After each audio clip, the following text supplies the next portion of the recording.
The roar of the helicopter's engines split the night sky, echoing against the jagged cliffs below. Inside the cabin, tension crackled like static electricity.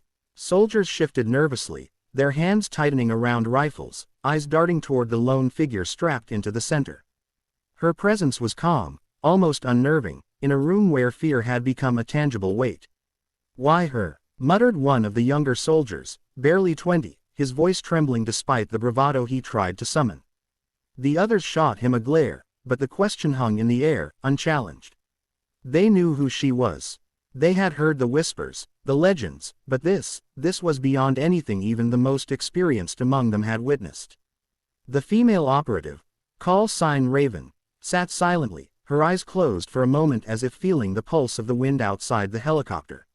She was light on her feet, lethal, and almost mythical in reputation. Rumors claimed she had survived missions that would have killed a dozen men twice over.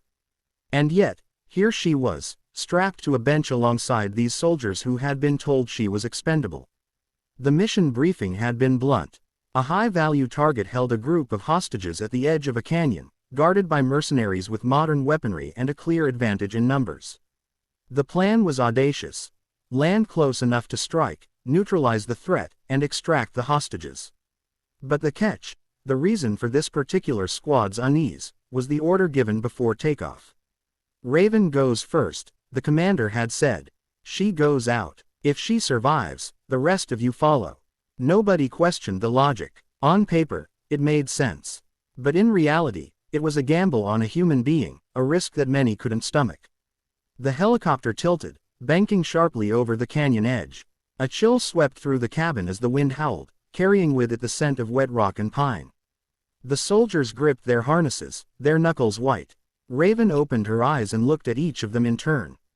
There was no fear in her gaze, only clarity. One soldier, Private Daniels, tried to speak again, but words caught in his throat. Raven's hand touched his arm lightly, a fleeting gesture that seemed almost maternal, yet carried an authority he couldn't defy. "Trust me," she said softly. "No bravado, no exaggeration, just calm certainty." The rear door of the helicopter slid open, revealing the darkness below, broken only by the faint glimmer of moonlight on the canyon floor. The rotor's sound became a deafening roar, and the drop seemed infinite. The soldiers exchanged glances, the kind that spoke volumes of doubt and fear, but Raven didn't flinch. The signal came. With a fluid motion, she unstrapped herself, her body moving with a grace that defied the chaos around her. Without hesitation, she leapt from the helicopter. The wind tore at her uniform, whipping her hair like a wild banner. Every soldier inside held their breath, as if exhaling too soon would betray her. And then she hit the ground. The impact should have shattered her. Every logical mind inside the helicopter expected screams, injury, failure. But instead, she rolled, fluid and precise, absorbing the force with the expertise of a seasoned warrior. In an instant, she was on her feet, assessing the terrain, listening to the subtle shifts in the wind, the distant sounds of mercenary patrols. Inside the helicopter, the soldiers stared in stunned silence. Daniel's mouth moved, forming words that would never find sound. Others whispered prayers under their breath. What they had expected to be a fatal leap was instead a demonstration of control, skill, and unyielding courage. Raven moved like a shadow through the trees, her figure nearly invisible against the darkness. She spotted the first sentry patrolling a ridge. One precise shot, and the man collapsed silently. Another, and a second mercenary crumpled without alerting his comrades. Every movement was calculated, every breath controlled, as she advanced toward the compound where the hostages were kept. Meanwhile, inside the helicopter, the commander checked his watch. Time was critical. The enemy could detect the aircraft at any moment, and the soldiers' nerves were fraying. The instructions were clear. Follow Raven, but not a moment too soon. The operator's life they had risked first was the key to success. Raven reached the compound. She paused, listening. The hostages were inside, their muffled cries barely audible. One guard, armed and vigilant, paced near the entrance. Raven calculated the distance, the angle, the trajectory of her dart. In a heartbeat, the guard dropped unconscious, a silent casualty of precision. Inside, the hostages stirred. Panic was evident, but Raven's presence calmed them. She signaled for them to stay low, moving with a purposeful urgency that reassured even the most frightened. Every step she took minimized exposure, maximized safety, and ensured that not a single life was wasted. Back at the helicopter, the soldiers finally prepared to jump. Watching Raven, they felt a strange mixture of fear and hope. If she could do this alone, perhaps, just perhaps, they had a chance to survive. The first soldier leapt, following the pattern Raven had left behind. As they hit the ground, the team found themselves protected by the perimeter she had secured. They moved with her silently, communicating in gestures, each aware of the fragile lives in their hands. The extraction point was a precarious ledge overlooking the canyon floor. Enemy reinforcements were closing in, and time had become a luxury they didn't have. Raven took point, moving swiftly, her eyes scanning for threats, her mind calculating the risks with an almost supernatural clarity. A sudden explosion shook the compound. A mercenary had discovered part of their movement. Smoke and debris filled the air, but Raven remained calm, directing the hostages and soldiers to a narrow path that led to the cliffside. "Keep moving, no hesitation," she barked, her voice cutting through the chaos like steel. Every soldier followed, adrenaline and fear mingling into a singular purpose. They had learned, almost instinctively, to trust her completely. The path narrowed, the cliff edge loomed closer. The helicopter hovered above, waiting for their arrival. But one wrong step meant death. Soldiers faltered, hesitation threatening to cost them. Raven grabbed the hand of a younger recruit, steadying him, and in that single act, reminded everyone of the stakes.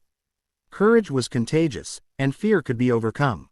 They reached the edge, the helicopter's winch descended. One by one, the hostages were lifted to safety, guided by Raven and the soldiers she had trained to trust her implicitly. Enemy fire erupted, ricocheting off rocks and metal, but Raven's positioning shielded the most vulnerable. She was a living barricade, deflecting danger and ensuring that not a single person fell. When it came time for the final extraction, Raven's gaze swept over the soldiers, ensuring that every man was accounted for.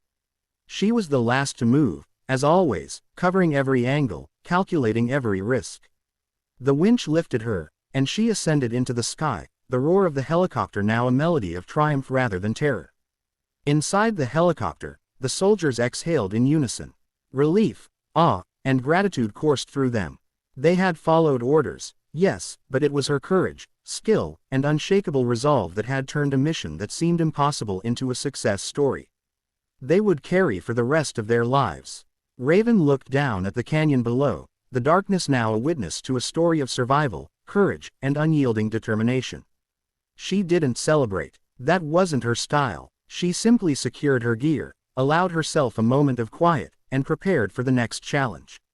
In the debriefing that followed, commanders asked questions, detailed reports were made, and awards were considered. But among the soldiers, no words could capture what they had witnessed. Raven had not just survived, she had orchestrated salvation for everyone under her care. Every man on that mission owed his life to her decisiveness, skill, and unparalleled bravery. Later, when the story reached the media, it was simplified into headlines, almost losing the nuance of her actions. "Female operative saves team," one paper wrote. But those who had been there knew the truth. It was not just about saving lives, it was about the demonstration of trust, leadership, and mastery under pressure. It was about a woman who, when thrown into the impossible, transformed chaos into order, fear into survival. Raven herself never sought recognition. Her satisfaction was silent, a quiet acknowledgement of duty fulfilled. And while the world would tell its stories in headlines, the soldiers who survived that night carried the memory of her courage, etched into their minds forever. The helicopter disappeared into the horizon, leaving the canyon behind, a witness to the night when legends came to life. Raven looked ahead, knowing that every mission would have its challenges, every danger its price. But as long as she had the strength, the skill, and the resolve, she would continue to be the shield for those who could not defend themselves, the arrow for those who needed precision, and the force that transformed impossible odds into survival.